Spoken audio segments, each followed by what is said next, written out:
Waktu itu saya terkena demam berdarah, awalnya begitu. Saya masuk ke rumah sakit, pusing, kemudian seminggu 2 minggu kemudian keluar rumah sakit, saya tidak bisa berjalan. Pas dicek di ronsen itu 2 ruas tulang belakang saya itu sudah keropos, seperti dimakan gitu. Kenapa dibilang penyakit langka? Karena biasanya demam berdarah itu menyerang bukan ke tulang belakang. Dan tidak sekolah selama 9 bulan. Tidak sekolah, saya sampai nggak naik. Tapi oleh kemurahan Tuhan, oleh kasih-Nya, bertemu dengan seorang profesor Iya. di Jakarta. Kalau Tuhan tidak gerakkan dokter yang di Bandung, dia nggak akan cerita gitu kan? Iya. Kalaupun dia cerita, si profesor bilang, saya mau pulang ke negara saya, bisa kan? Bisa. Tapi ternyata dia mau datang ke Bandung, observasi dan kemudian mengobati. Betul. Lewat tangannya Tuhan bekerja dan hasilnya sembuh. Yang kedua itu saya mengalami kecelakaan motor, ditabrak oleh motor lagi. Motor lawan motor. Motor lawan motor. Yang menabrak saya itu dalam kondisi mabuk. Dan motornya itu kondisinya motor ngebut. Betul. Sadar-sadarnya 1 jam, 2 jam, 1 hari? 1 minggu. 1 minggu. Kemudian mata saya dijahit, kan waktu itu bengkak, jadi dijahit. Yang dibonceng itu terlontar, kepala duluan meninggal di tempat. Meninggal di tempat. Iya. Yang dibonceng. Yang dibonceng. Perempuan laki-laki? Dua-duanya laki-laki. Laki-laki. Yang membonceng, yang nabrak itu, apa yang terjadi dengan dia? Saya dengar diamputasi, kemudian dadanya retak. Terus kemudian kepalanya karena terbentur menjadi cacat mental. Bukan kisah sembarang kisah. Kisah ini istimewa sebab terjadi oleh karena kasih dan dibagikan dengan landasan kasih juga.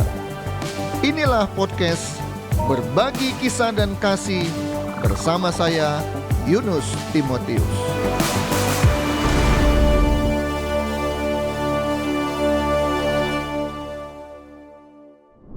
Puji Tuhan, podcast Berbagi Kisah dan Kasih kembali menemui Anda, para penonton di seluruh Indonesia atau dimanapun Anda berada.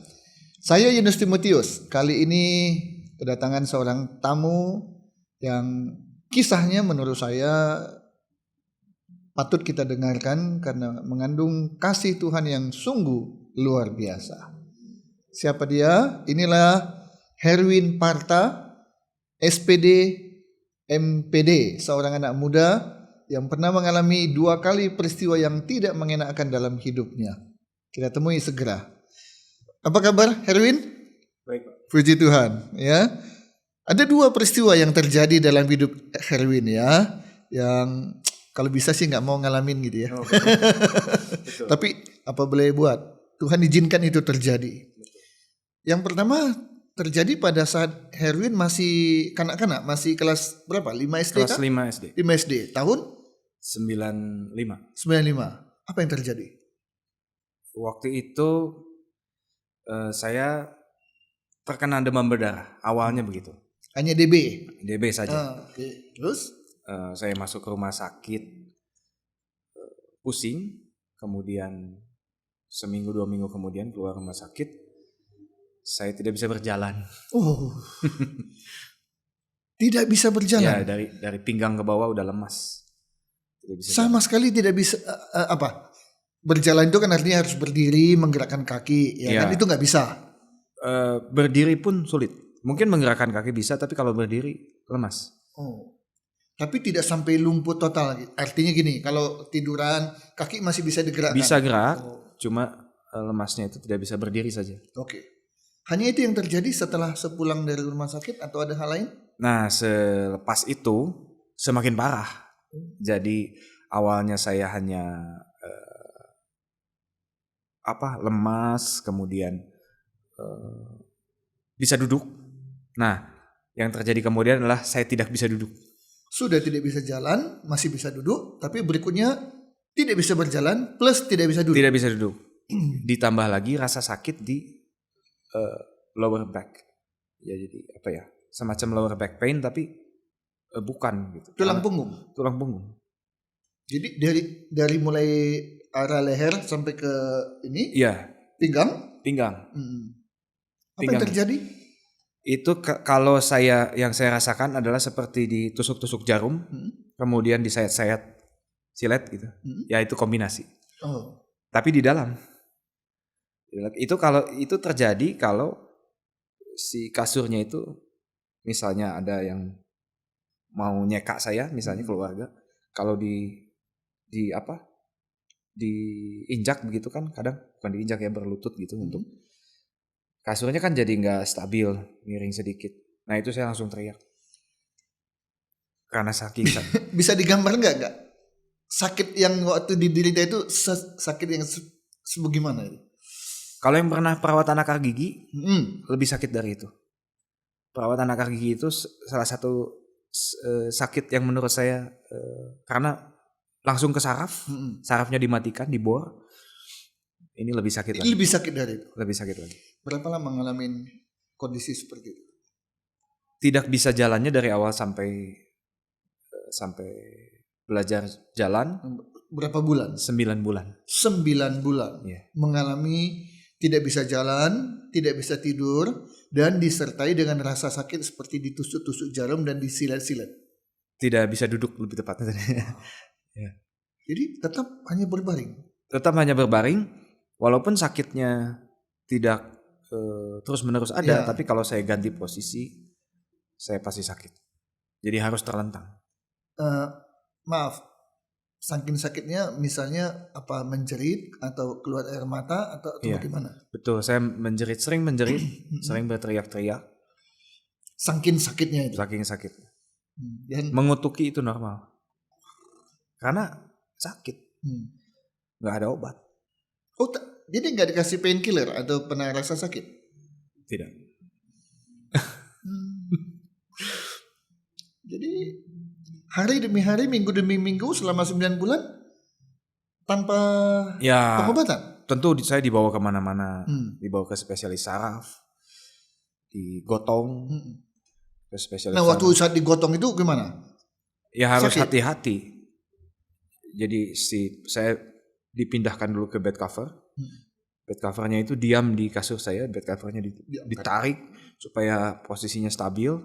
Diangkat oleh 6 orang. Terus masuk ke kendaraan di mana? Kan tidak posisi tidur lagi mobil kecuali betul. Jadi dibuka kursinya, kursi belakangnya. Mungkin dulu modelnya seperti kijang begitu. Jadi sepanjang perjalanan ada goyang-goyang itu pengaruh? Ya itu masih bisa ditoleransi. Oh masih. Karena kan goncangannya tidak terlalu menurut memori saya ya.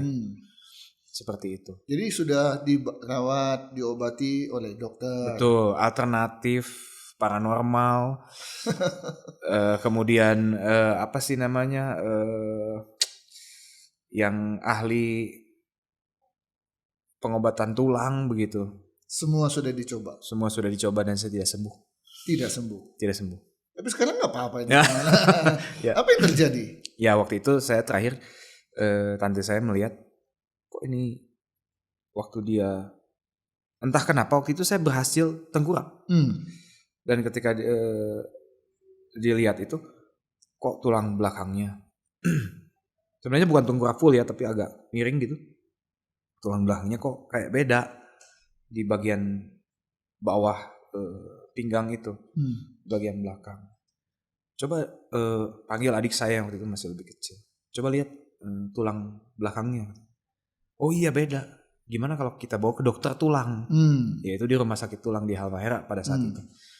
Bawa ke sana, pas dicek di ronsen itu 2 ruas tulang belakang saya itu sudah keropos, seperti dimakan gitu. Nah, waktu itu dokternya hanya bilang kita ambil sumsum tulang belakangnya untuk kita pelajari medikasinya seperti apa. Setahu saya waktu sumsum tulang belakang diambil tuh sakitnya setengah mati. Nah untungnya pada saat itu saya tidak sampai ke tahap itu. Tapi dokter sudah merekomendasikan itu karena dia menyampaikan ke keluarga saya bahwa dokter Bambang itu dokter tulangnya. Di rumah sakit Halmahera. Di rumah sakit Halmahera mungkin sudah pensiun sekarang. yang ditakutkan itu meluas dan naik ke atas, dimakan ke atas begitu. Apa yang penyebab katanya bisa seperti kata dimakan gitu? Ada virus kah yang Ya, memakan atau ternyata ya bakteri? itu virus demam berdarah. Tetap diawali dari demam berdarah itu. Kenapa dibilang penyakit langka? Karena biasanya demam berdarah itu menyerang bukan ke tulang belakang. Paling jauh pun ke internal organ begitu, organ dalam. Kalau ini saya ke tulang belakang. Tadi disebut penyakit langka. Ya. Jadi apa yang diderita oleh Herwin ini oleh dokter dikategorikan sebagai penyakit langka. Betul. Karena pada waktu itu dokter pun bingung mau nyembuhinnya gimana. Saya hanya dikasih obat satu piring kecil begitu. Obatnya macam-macam digonta-ganti. Berapa macam itu? 6-7 sekali makan. Sehari 3 kali. Sehari 3 kali. Kenyang lah sama obat. Iya.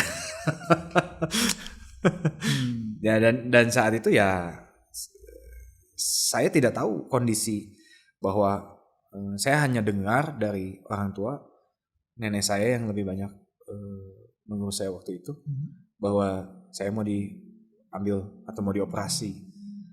Tapi dia ketakutan karena takut mungkin saya cacat mental atau apa. Takut cacat untuk selamanya.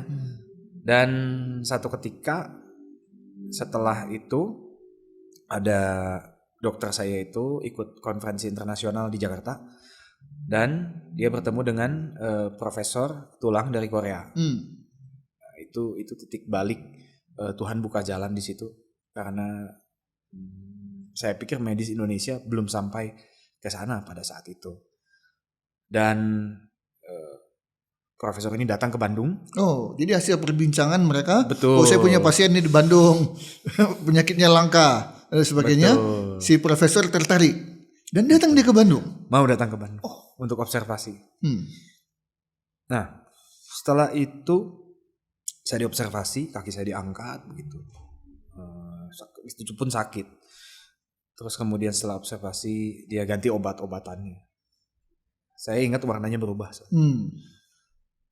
Nah, sejak saat itu saya membaik dan dicek kembali, di ronsen kembali, tulang itu pulih. Jadi memang dia nggak tambah bolong, tapi membaik. Nah, di situ awal mulanya saya terapi berdiri. Apa yang dimaksud dengan terapi berdiri? Jadi karena saya mungkin 8 bulan ada di kasur, saya sampai lecet punggung, sampai dibedakin saya ingat. Saya tidak bisa waktu itu duduk dulu. Saya ingat saya bisa duduk pertama kali itu di rumah sakit. Bahagianya itu ya. Oh iya. Saya duduk dulu, setelah itu baru terapi berdiri sambil dipegangin oleh terapis rumah sakit pada saat itu, dipegangin di waktu mungkin di stopwatch, kemudian baru saya duduk lagi, tidur lagi. Dan tidak sekolah selama 9 bulan? Tidak sekolah, saya sampai gak naik. Oh, tidak naik kelas 1 ya, tahun betul, ya, ketinggalan ya. Betul. Tapi oleh kemurahan Tuhan, oleh kasihnya, bertemu dengan seorang profesor di Jakarta. Kalau Tuhan tidak gerakkan dokter yang di Bandung, dia gak akan cerita gitu kan? Iya. Kalaupun dia cerita, si profesor bilang, saya mau pulang ke negara saya, bisa kan? Bisa. Tapi ternyata dia mau datang ke Bandung, observasi dan kemudian mengobati. Betul. Lewat tangannya Tuhan bekerja dan hasilnya sembuh. Luar biasa. Memang saya lumayan agak lama sampai pulih, bisa lari begitu. Tapi setidaknya yang saya rasakan, saya bisa jalan. Itu penting. Ya kan? Apalagi anak SD kelas 5, kelas 6. Wah, itu lincah-lincahnya itu kan? Iya. Oke. Kalau hari ini apa ada pengaruh atau masih ada pengaruh atau sama sekali nggak ada pengaruh? Puji Tuhan saya tidak pernah ada efek buruk dari penyakit itu. Tapi yang pasti saya jadi lebih hati-hati. Misalnya kalau penggunaan celana yang terlalu ketat atau ikat pinggang yang terlalu ketat, ya mungkin itu ya. Jadi lebih sensitif aja. Atau gerak yang terlalu refleks di sekitar pinggang juga enggak ya? Oke. Itu kemurahan Tuhan yang bisa terjadi. Betul, Ya. betul Pak. Biasanya kalau udah pencet langka kan jadi tanda petik ya, jadi kelinci percobaan kan. obat ini, gitu Ya, kan. mungkin saya dulu mengalami, mungkin itu juga. Mungkin. Ya, tapi tidak membawa pengaruh yang buruk, minimal sampai hari ini nggak ada ya. Ya, Oke, itu kemurahan Tuhan, kasih Tuhan. Terjadi di tahun 95. 95 waktu kelas 5 SD. Betul. Oke. Kemudian apa lagi yang terjadi? Nah, yang kedua itu saya mengalami kecelakaan motor, ditabrak oleh motor lagi. Motor lawan motor. Motor lawan motor. Yang menabrak saya itu dalam kondisi mabuk. Dan motornya itu kondisinya motor ngebut, bukan motor mungkin pada saat itu Supra begitu. Saya yang naik Supra pada saat itu. Tapi yang menabrak saya sudah kayak trail gitu. Iya. Sudah dalam kondisi di bore up si mesinnya, jadi cc-nya naik. Jadi dia dalam kondisi kencang. Betul. Nabrak Herwin. Nabrak saya, kemudian saya tidak sadar, tidak ingat sama sekali. Ya untungnya saya tidak ingat sama sekali. Jadi tidak ada trauma. Betul. Sadar-sadarnya 1 jam, 2 jam, 1 hari? 1 minggu. 1 minggu. 1 minggu tidur ya? Pingsan ya? Iya, semacam tidak sadar ya? pingsan. Saya tidak sadar. Oke. Tentu ada pernah dengar cerita, karena tidak sadar kan sejak kejadian 1 minggu tidak sadar. Dengar cerita dari siapa aja, apa yang terjadi waktu kecelakaan itu? Pada saat saya diselamatkan, katanya kepala saya itu bengkak. Kepala atau wajah? Kepala kan keseluruhan. Kepala itu bengkak. Kepalanya bengkak. Besar kepala itu benar ya? Iya, saya pernah mengalami besar kepala. Terus bengkak. Kemudian karena helmnya itu retak dan masih ada di kepala masih ya? Menempel. Masih menempel. Mengeluarkannya susah sehingga harus dipotong si helmnya itu untuk membuka helmnya. Oke, terus kepala membengkak. Wajah apa yang terjadi? Wajah, teman-teman saya bercerita, saya pikir kamu ompong katanya. Karena kan sudah tertutup darah. Oke. Gigi saya. Gigi rontok lah kurang lebih ya. Ya mungkin bisa. Teman saya berpikir, tapi ternyata itu sebenarnya gigi saya ada, cuma karena tertutup darah seperti gusi. Ya putih, ya apa merah. Ya, ketutup lah pokoknya ya, ketutup ya. Oke, kemudian bagian-bagian wajah utuh atau apa yang terjadi? Pada waktu itu setelah dilarikan ke rumah sakit, singkat cerita dilarikan ke rumah sakit, berhasil. Mobil orang tua saya sudah penuh darah waktu itu. Karena kan bocor yang mengalir, dan pertolongan pertama itu disedot darah dari paru-paru yang menuju paru-paru. Jadi bagian dada nggak luka ya? Tidak, yang kena bagian itu luka, bagian kepala saya. Tapi bagian dalamnya mungkin masuk ke mulut. Ya darahnya ketelan begitu. Nah darah itu yang ada resiko menyumbat saluran nafas. Makanya cepat-cepat disedot lah waktu disedot. Itu. Di rumah sakit ya? Di rumah sakit. Kemudian mata saya dijahit, kan waktu itu bengkak, jadi dijahit mata saya. Kelopak mata dijahit, terus ada yang patah, ada yang retak. Betul, rahang saya patah. Rahang sebelah kiri. Kemudian apa? Retak patah. Rahang kan begini ya? Iya. Patah dia. Iya. Jadi copot. Iya. Mungkin bukan di engselnya ya, tapi di sini. Bukan di engsel. Jadi kalau dia bisa begini, ininya yang patah. Ya. Jadi ya begitulah. Patah. Oke, patah. Ya. Kebayanginnya juga ngilu ya. Ngerasainnya nggak tahu saya gimana ya. Oke. Dengan kondisi begitu dibawa ke rumah sakit dan dioperasi. Nah, untuk operasinya harus menunggu saya sadar dulu. Jadi tidak dalam keadaan itu dioperasi ya, karena siapa tahu kan harus dioperasi segera, tidak ya? Ya, tidak. Oke. Tidak sadar atau apa ya istilah yang tepat katanya dokter waktu itu? Ini pingsan kah? Koma kah? Ya, pada waktu itu koma. Jadi setelah di MRI tadi ada hasilnya, ada penekanan di otak sedikit, Oh. ada pendarahan juga sedikit. Jadi untuk menentukan saya gegar otak atau tidak, nah itu dilihatnya dari amnesia ketika sadar. Kalau saya amnesia berarti itu gegar otak. Kalau tidak amnesia berarti tidak ada gegar. Amnesia itu kan artinya lupa ingatan. Lupa ingatan, betul. Lupa ingatan. Bisa lupa total, bisa lupa sebagian. Iya. Jadi sadar setelah 1 minggu. Setelah 1 minggu. Nah, setelah sadar 1 minggu, apa yang dirasakan? Tiba-tiba ngerasa sakit, tiba-tiba merasa apa yang waktu itu dirasakan? Begitu sadar. Yang pasti sangat lemas gitu, seperti bangun tidur tapi lemas. Terus kemudian ya di situ saya baru, pemandangan pertama saya adalah teman saya yang pakai baju steril yang hijau itu. Dia besuk. Iya.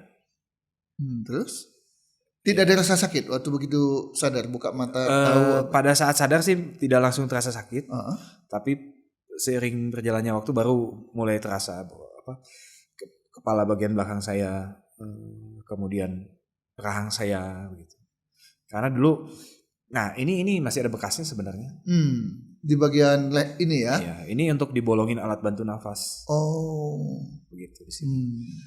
Nah setelah saya sadar, saya ingat saya itu pakai corong oleh suster untuk diberi makan. Sonde? Enggak sih, jadi kayak susu yang formula khusus mungkin ya. Disuntik itu? Ditumpahin ke sini. Oh, ditumpahin. Oh. Iya. Karena ini bolong. Dan saya nggak bisa bicara. Mulai dari sadar sampai berapa lama? Lumayan lama itu. Oh, lumayan lama. Terus makan hanya lewat itu saja. Lewat sini saja. Sampai akhirnya menutup, itu diganti diminum. Bisa mulai melewat mulut. Iya. Nah, diminum. Sebelum bisa lewat mulut itu kan ada retak, patah. Itu sakit dong. Bagaimana mulut dibuka, digerakkan waktu itu nggak bisa sama sekali. Waktu itu saya pakai kawat atas bawah. Kemudian ada juga yang kawat penghubung atas bawah untuk menjaga posisi rahang saya. Begitu. Tapi makannya ya diminum sih. Yang pasti tidak nyaman ya waktu itu ya. Betul. Jadi bukan masalah sakit ini ya, tapi tidak nyaman. Betul. Dan itu berhari-hari berapa lama? Mungkin sebulan lebih. Sebulan lebih saya mengalami. Ya sempat di rumah juga. Ya bed rest gitu. Nah itu saya waktu di rumah saya masih pakai kawat itu. Nah pas saya dioperasi dipasangi kawat itu. Setelah saya operasi sudah ada kawatnya. Pada saat mengalami hal seperti itu, apa perasaannya Herwin waktu itu? Mungkin saya merasa muka saya bakal cacat gitu. Cacat. Apakah mata saya mungkin kehilangan penglihatan sebelah, atau muka saya jadi nggak jelas gitu ya. Jadi zombie. Karena kan saya nggak lihat cermin pada saat itu. Nggak dibolehkan atau bagaimana? Bukan sih, jadi pada zaman itu kan handphone belum yang bisa lihat video, belum. Waktu itu 2007 handphone masih zaman Asia begitu. Zaman-zaman itulah. Jadi saya juga nggak begitu penasaran untuk lihat. Cuma ya ada ketakutan saya. Pertama kali lihat cermin gimana? Mungkin merasa beda sih yang jelas. Karena saya ingat saya sebelumnya. Memori bagaimana? Ingatan? Nggak ada yang lupa kecuali waktu saya kecelakaan. Itu jadi, terhapus total. Sebelum kejadian ingat teman-teman siapa, kejadian apa, sekolah di mana, betul. Itu masih utuh. Ingat utuh. Tapi apa yang terjadi pada waktu kejadian tabrakan tidak ingat sama sekali. Bahkan waktu tabrakannya pun, menjelang tabrakan pun saya tidak ingat sama sekali. Apa itu menguntungkan atau menguntungkan sekali buat saya. Kalau nggak mungkin saya nggak berani lagi naik motor. Karena selalu terbayang kan, waktu mau menjelang tabrakan, saat tabrakan itu yang bikin trauma ya. Nah, itu ternyata hilang. Hilang. Bahkan katanya saya sempat mengadu kesakitan di waktu pertama kali ditolongin naik angkot, dibawa angkot, terus kemudian di rumah sakit juga saya nggak ada memorinya. Hilang ya. Hilang. Tapi setelah itu uang 10.000 tahu kan? Tahu. 100.000 tahu ya. Tahu. Hanya oleh kemurahan Tuhan, sesuatu yang biasanya bikin orang menjadi trauma karena mengingat kepala jadi bisa sakit atau rasa takut itu itu tidak terjadi, tidak ada memori tentang itu ya. Tidak ada. Puji Tuhan. Puji Tuhan ya, itu luar biasa kemurahan Tuhan. Iya, betul. Setelah waktu 5 SD ada pertolongan Tuhan. Sekarang usia berapa waktu itu kejadian 2007 itu? 22. Mahasiswa itu ya? Iya. Lagi mahasiswa. Wow, luar biasa. Erwin, sebulan kan mengalami ya? Pernah ngeluh sama Tuhan? Tuhan, kenapa ini kau izinkan terjadi? Aku laki-laki lagi, nanti gak ada perempuan yang mau lagi. Atau ada yang begitu? Seingat saya tidak. Nerima. Karena saya waktu itu berpikir saya selamat aja udah untung. Dan gimana kalau saya meninggal, keluarga saya gimana, kehilangan. Oh ya, pernah bagaimana kondisinya? Nah itu kata informasi yang diperoleh orang lokal itu, yang kan waktu itu boncengan. Oh, yang nabrak berdua boncengan. Ya, yang dibonceng itu sama-sama tidak pakai helm dua-duanya. Oh, dua-dua tidak pakai helm. Ya, yang dibonceng itu terlontar, kepala duluan, meninggal di tempat. Iya. Yang dibonceng. Perempuan laki-laki. Dua-duanya laki-laki. Yang membonceng, yang nabrak itu, apa yang terjadi dengan dia? Nah, saya dengar diamputasi. Kakinya diamputasi. Kemudian dadanya retak. Terus kemudian kepalanya karena terbentur menjadi cacat mental. Oh. Tapi puji Tuhan, oleh kasih dan kemurahan Tuhan, Erwin hanya mengalami tadi di belakang kepala ya, dan sudah ini kan tidak gigi otak.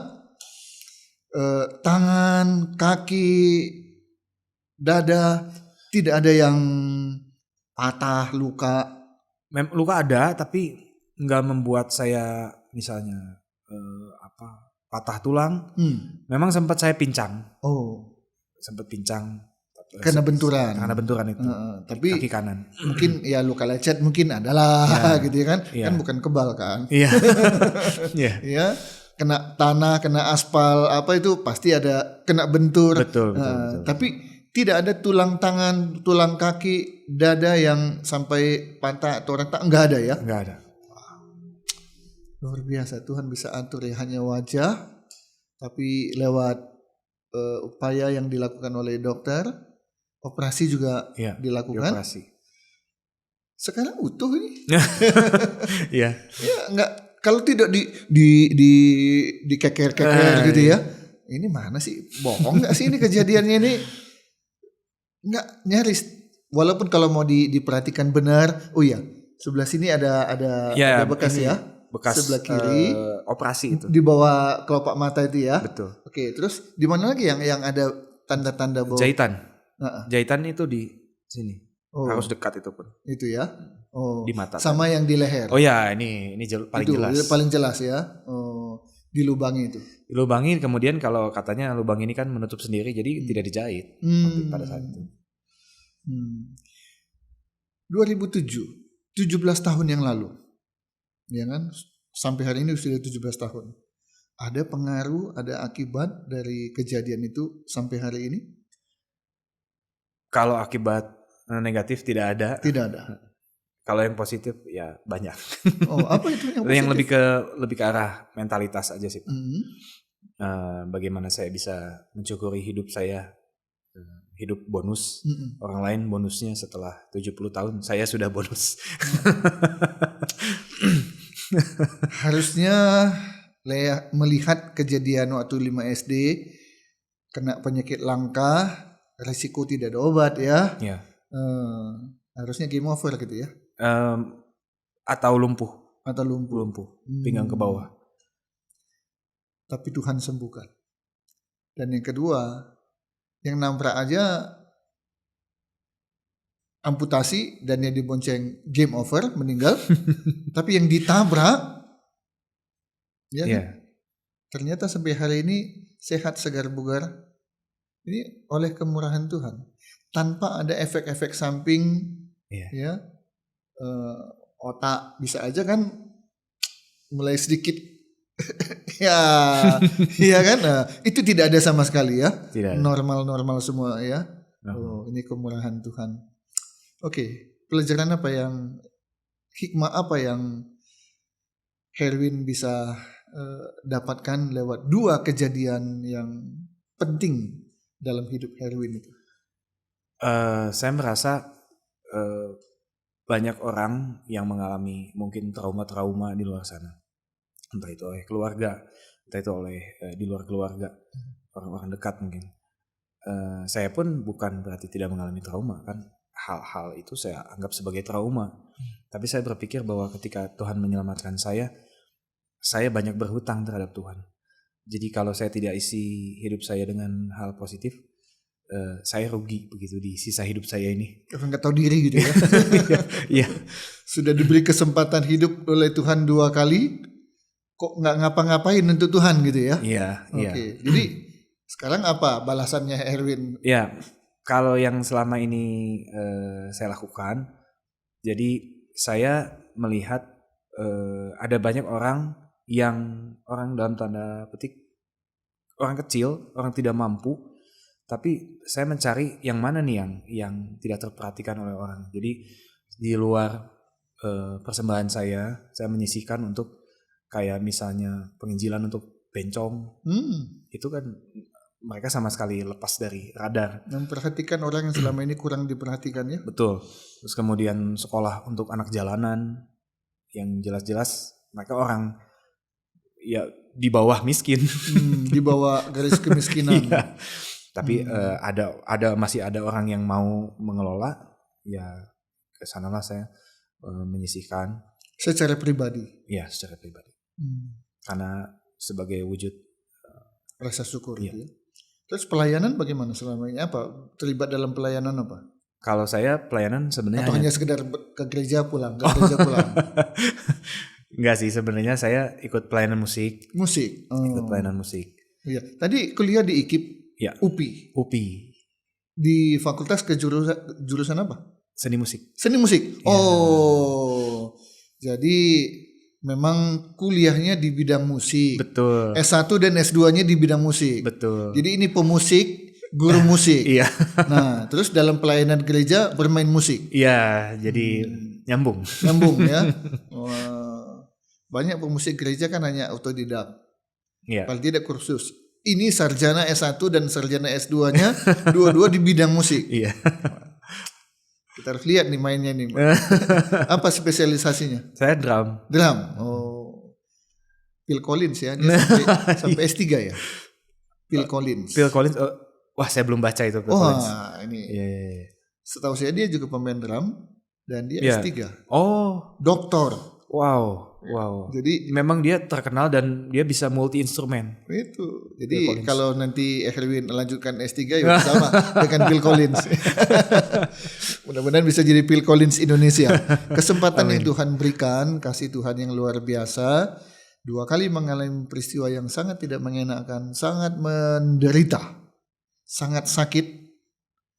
Tapi semua sudah berlalu karena kasih Tuhan berlaku dalam hidup Herwin. Dan Herwin termasuk orang yang tahu diri, tahu berterima kasih. Enggak hanya itu kan biasalah, Tuhan tolong ya sudah gitu ya, enggak ya. Tapi tahu bagaimana mengucapkan terima kasih kesempatan yang Tuhan sudah berikan kepada Herwin. Maka hidup Herwin milik Tuhan dan harus dipakai untuk kemuliaan nama Tuhan. Amin. Betul ya? Oke. Herwin, terima kasih buat apa yang dikisahkan. Semoga itu menjadi berkat bagi siapapun yang kalau ada yang mengalami seperti Herwin, dia bilang, kalau Herwin Tuhan tolong, maka saya pun Tuhan akan tolong. Ya, oke, terima kasih. Demikian perbincangan saya dalam podcast Berbagi Kisah dan Kasih kali ini bersama dengan Herwin Parta, SPD, MPD. di mana dia mengalami 2 kali kejadian yang berkaitan dengan kesehatan. Satu, pada waktu kelas 5 SD mengalami sakit yang langka, tapi oleh kemurahan Tuhan sembuh. Kemudian yang kedua, 17 tahun yang lalu tabrakan sampai koma 1 minggu. Tapi semua kembali oleh kasih dan kemurahan Tuhan. Dia ada hari ini segar bugar tanpa mengalami efek sampingan yang buruk. Sekali lagi itu semua karena kasih Tuhan. Kalau kasih Tuhan berlaku untuk Herwin, maka dia berlaku juga untuk kita semua. Ya, karena itu jangan pernah takut. Bersama dengan Yesus, dengan kasih-Nya, kita sanggup menghadapi semua masalah dalam kehidupan kita. Kami sangat mengharapkan para penonton dimanapun berada untuk sudi kiranya subscribe, like, dan share podcast ini agar podcast berbagi kisah dan kasih menjadi berkat bagi para penonton dimanapun berada. Terima kasih, sampai bertemu di episode berikutnya. Saya Yunus Timotius mengucapkan terima kasih. Tuhan Yesus memberkati kita.